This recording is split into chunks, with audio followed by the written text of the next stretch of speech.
अभी बाड़ी और सुदेश खाना खाने बैठे ही थे कि सुदेश के घर से फोन आ गया। सुदेश ने फोन रिसीव किया और फिर बाड़ी से बोला, बाड़ी थोड़ा जल्दी करो, माँ और सुनंदा दीदी घर पर इंतजार कर रही है। दीदी, पर वो क्यों? मैं तो उससे मिलकर आ चुकी हूँ ना, और राखी भी हमने बंधवा ली है। सुबह से उनके साथ ही तो थी, फिर वो क्यों इंतजार कर रही है? उन्हीं के कहने पर तो आए थे। बाड़ी ने एक साथ कितने सवाल दाग दिए। सुदेश ने सिर्फ इतना ही कहा, मुझे नहीं पता, पर जल्दी खाना खाकर फ्री हो जाओ, हमें घर चलना है। वैसे भी दीदी को इंतजार कराना अच्छी बात नहीं, आखिर इतने प्यार से हमारा इंतजार कर रही है। बाड़ी अपना समूह लेकर चुप हो गई। निवाला हलक में अटक कर रह गया। मतलब आज भी उसके साथ वही सब होने वाला है। जानती थी कि आज सास और ननद क्यों उसका इंतजार कर रही हैं, और सुनंदा दीदी के इंतजार और प्यार का क्या मतलब है, उसे बखूबी समझ आ रहा था। राखी बंधवाने के बाद विदाई भी दे दी थी, लेकिन उसके बावजूद भी इंतजार। पिछले 1 साल से यही तो होता आया है। जब से शादी होकर गई है तब से बाड़ी भुगत रही है। शादी के समय भी बक्सा खुलाई के समय माँ ने सुनंदा दीदी के लिए बहुत सुंदर साड़ी रखी थी, लेकिन उन्हें वो पसंद ही नहीं आई, और उसके बक्से में से ढूंढ कर सबसे सुंदर साड़ी को निकाल कर ले गई। वो साड़ी माँ ने स्पेशल उसके लिए कारीगरों से कहकर तैयार करवाई थी, पर उस पर तो ननद की नजर लग चुकी थी, और बाड़ी ने नई नवेली थी तो कुछ बोल भी ना पाई। और सासू माँ वो तो खुशी खुशी सब कुछ बेटी को देने को तैयार थी। कितनी आराम से कह रही थी कि और चाहिए तो ले ले, भाभी है, अपनी ननद के लिए तो कर ही सकती है, जैसे उनका खरीदा हुआ सामान हो। इसी तरह जब भी वो मायके से घर पहुंचती, उसकी ननद घर पर ही उसका इंतजार करती हुई मिलती। शायद सास पहले से ही फोन करके बता देती कि बाड़ी आज अपने मायके से आने वाली है। बस फिर क्या, जो साड़ी उसकी माँ और भाभी उसे देती, उसमें से सबसे सुंदर साड़ी सुनंदा दीदी लेकर निकल लेती। कई बार एक तो कभी दो दो साड़ियाँ भी उठा कर ले जाती। बस सास उसे ही समझाती रह जाती कि नंदों को जितना दोगी उतना ही बरकत होगी, और वो समझौता करती रहती। और पति से बोलो तो उन्हें तो कोई फर्क ही नहीं पड़ता, कहते हैं कि तुम्हें दूसरी साड़ी दिला दूंगा, थोड़ा समझौता कर लो। पर आज तक ऐसा नहीं हुआ। बीवी को तो ऐसे ही बेवकूफ बना देते हैं। आखिर उनकी जेब के पैसे थोड़ी ना खर्च हो रहे हैं। 1 साल से उसकी कई साड़ियां ननद के हाथों उसके लालच की बलि चढ़ चुकी थी। वाड़ी के ससुराल आने के बाद से भी सासू माँ ने तो बाजार से साड़ियां खरीदना ही बंद कर दी। 1-2 साड़ी वाड़ी के लिए खरीद कर लाई थी, तो वो भी ज्यादा से या 500-600 रुपए की थी। जब वाड़ी ने प्रश्नवाचक नजरों से देखा तो कह दिया कि तेरे पास अभी क्या कमी है? नई नई शादी हुई है तो हैवी साड़ियाँ तो मेरे पास खूब है। नई नई शादी हुई थी तो माँ और भाभी भी देने में कमी नहीं रखती थी, और सुनंदा दीदी उनकी तो सारी उंगलियां ही घी में थी, इसलिए जब भी आती वाड़ी की साड़ियाँ लेकर ही जाती।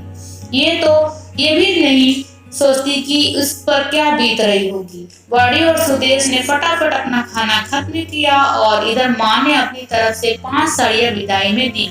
साथ ही भाभी ने भी साड़ी दी। सारी साड़ियाँ उसकी पसंद की थी, जो अभी पिछले सप्ताह ही वो आकर माँ के साथ बाजार जाकर खरीद कर लाई थी। खासकर वो पीली साड़ी माँ ने स्पेशल ऑर्डर देकर बनवाई थी, पूरे 5000 की थी। पता नहीं क्यों वाड़ी में मन में धक धक मची हुई थी। आज यही साड़ी भेंट चढ़ने वाली है। कार में बैठी बैठी उसके मन में यही उधेड़बुन चल रही थी। घर आते आते आखिरकार मन ही मन कुछ फैसला किया और सारा सामान लेकर अंदर गई। देखा तो ननद वहीं हॉल में सोफे पर बैठी उसका इंतजार कर रही हैं। उनकी आवाज सुनकर सासू माँ भी दौड़ी चली आई। अरे तुम लोग आ गए? कितनी देर हो गई तुम्हारा इंतजार करते हुए। घर से कितने कॉल आ चुके हैं। यह ननद भी ना पता नहीं क्यों मेरा इंतजार कर रही है। ननद ने बाड़ी के बैग की तरफ लालच से देखते हुए कहा। इतने में सासू माँ भी बोली ला बहू दिखा तो सही, तेरी मम्मी ने इस बार कैसी साड़ियाँ दी हैं। बाड़ी ने सुदेश की तरफ देखा। सुदेश ने भी इशारों से उसे बैग खोलकर साड़ियाँ दिखाने के लिए कह दिया। आखिर मन मानकर बाड़ी ने बैग खोलकर साड़ियाँ दिखानी पड़ी। ननद अभी भी ललचाई नजरों से एक एक साड़ी को फटाफट उठाकर देख रही थी। इतने में वो पीली साड़ी उनके हाथ लगी। उसे देखते ही वो जोर से चिल्लाई, हाय मम्मी, ये साड़ी कितनी सुंदर है, मेरा फेवरेट कलर है, मैं तो यही साड़ी लूंगी। उनकी बात सुनते ही बड़ी का दिल धक से रह गया। हाँ हाँ बेटा, सब कुछ तेरा ही तो है, रख ले। अब राखी के दिन थोड़े ही न तेरे भैया भाभी तुझे मना करेंगे। सास ने भी चाशनी में लपेट कर सपने सब बोल दिए। बॉडी ने सुदेश की तरफ आशा भरी नजरों से देखा तो पति भी नजरें नीची कर सोफे के तरफ देख जाकर बैठ गए। इधर सुनंदा दीदी वो साड़ी अपने बैग में रखने को ही थी, इतने में बाड़ी ने उनके हाथ से वो साड़ी यह कहते हुए ले ली, दीदी ये साड़ी तो मेरी मम्मी ने स्पेशल मेरे लिए बनवाई है, और रही बात विदाई की तो आपके भाई आपको दे चुके हैं। कहते कहते ही बाड़ी ने सारी साड़ियां समेटी और लेकर कमरे में चली गई। उसके द्वारा किए गए व्यवहार की किसी को भी उम्मीद नहीं थी। बाड़ी अभी जाकर साड़ियां अपने कमरे में रखी थी कि पीछे पीछे सुदेश, सासू माँ सुनंदा दीदी भी आ गए। आते ही सासू माँ बोली, यह क्या बहू, तूने सुनंदा के हाथ से वो पीली साड़ी क्यों ले ली? तेरे पास तो इतनी साड़ियां का ढेर है, अगर सुनंदा को थोड़ा सा दे देगी तो तेरा कुछ बिगड़ेगा नहीं, कौन सा तेरा खजाना खाली हो जाएगा। नंदों को तो जितना भी दो उतनी ही बरकत होती है। फिर सुनंदा को तो पीला रंग बहुत पसंद है, कब से बैठी तेरा इंतजार कर रही है कि तुझसे ही साड़ी लेकर जाएगी, वरना हमारे पास क्या कमी है। मम्मी जी, कमी का तो मुझे पता नहीं, लेकिन पिछले 1 साल से अपनी बेटी को देने के लिए आपने एक साड़ी के लिए खर्चा नहीं किया। हर बार तो मुझसे लेकर जाती हैं, और मुझसे भी ले तो अपने भाई की कमाई से भी ले ना। मेरे माता पिता की दी हुई साड़ियां क्यों लेकर जाती हैं? और रही बात पीले रंग पसंद होने की, तो मेरा यह भी फेवरेट कलर है, इस साड़ी को तो मैं भी पहनूंगी। बाड़ी, तुम्हें अगर ऐसे साड़ियाँ चाहिए तो मैं और दिला दूंगा, क्यों एक साड़ी के पीछे बहस किए जा रही हो, घर की शांति भंग कर रही हो। अब की बार सुदेश ने कहा, अच्छा मैं घर की शांति भंग कर रही हूँ, और दीदी उसका क्या, कुछ तो लिहाज करो, भाभी है तो क्या लूटने के लिए? वाड़ी ने सुदेश को भी जवाब दे दिया। देखा मम्मी, कैसे जबान चल रही है तुम्हारी बहू की, हमें तो बड़ी सीधी सादी लगती थी, पर कितना चालाक है ये, कैसे हाथ में से साड़ी छीन कर ले गई जैसे इसके पैसे लग रहे थे।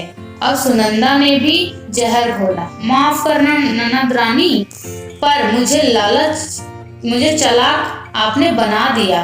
कब तक बर्दाश्त करती रहूं, आखिर कब तक समझौता करती रहूं? एक बार सही, 2 बार सही, आपने तो नियम ही बना लिया, बस अब और नहीं। मैं अपने मम्मी पापा की दी हुई कोई चीज आपको नहीं दूंगी, उन्होंने मेरे लिए खर्चा करके ये साड़ियाँ दी हैं। आपको चाहिए तो अपने भाई और माँ से कहिए, वो भी अपनी जेब से कुछ पैसे लगाकर आपको दें। मेरे मायके में सामान मुफ्त में नहीं आता, उन लोगों के भी पैसे लगते हैं, मेरी साड़ियाँ फ्री में नहीं आती। आखिरकार वाड़ी का ये रूप देखकर आगे किसी से कुछ कहने की हिम्मत नहीं हुई। कुछ दिनों तक किसी ने वाड़ी से बात नहीं की। सबको उम्मीद थी कि वाड़ी माफी मांगेगी, पर ऐसा कुछ नहीं हुआ। आखिरकार धीरे धीरे सबको समझ में आ गया कि बहू अब झुकने को तैयार नहीं। हाँ, चालाक बहू का तमगा जरूर मिला, पर इसका फायदा यह हुआ कि आने वाले वक्त में वाड़ी के माता पिता की दी हुई साड़ियों पर कोई नजर नहीं रखता। Thank you so much for watching. Do like, share and subscribe my channel. Bye bye.